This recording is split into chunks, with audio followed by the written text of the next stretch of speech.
саламатсызбы урматтуу кесиптештер. Бул жерде деген сиздерге баланын КДНын чечими менен кантип кошуу дегенди көрсөтүп кетели. Бул жерде кызматкердин жеке кабинетине киресиздер. Жеке кабинетине киргенден кийин бул жерде көрдүңүздөр окууга киргизилгендер деп турат. Ошол жерде баланы кошуу деген функция болот. КДНын чечими менен кошуу. Ошону басасыз.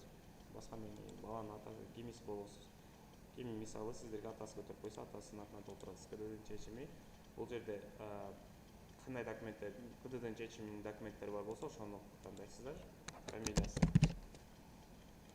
атын жазасыздар.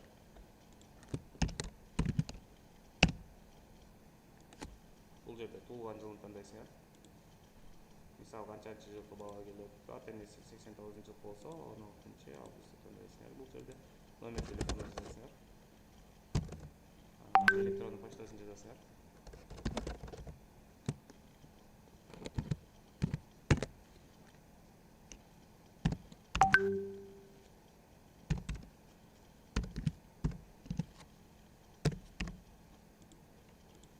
Жеңилдиги бар болсо жеңилдигин коесуздар. Туулган өлкөсү кайсы жерде тандайсыңар. Туулган өлкөсү Кыргыз Республикасы же Кыргыз Республикасынын чегинен тышкары дегенди тандайсыңар. Бул жерде пин, баланын пини кереги жок, ата энесинин пиндери да кереги жок. Бул жерде фамилиясын, аты жөнүн толтурасыздар. Фамилиясы, мисалы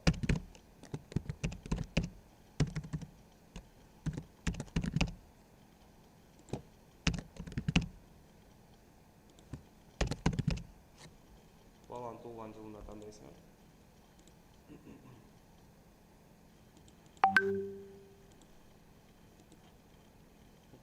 Тандап бүткөндөн окейди басып коесуздар. Баланын жынысы эркек же кыз деп тандайсыңар. Эркек болсо эркек, кыз болсо кыз, эркек деп тандап. Серия паспортунун күбөлүктүн сериясын тандайсыңар. Бул жерге деген КДНын чечими боюнча бул жерде справка берилет. Ошол справканы PDF форматка айлантып, анан бул жерге тиркейсиз.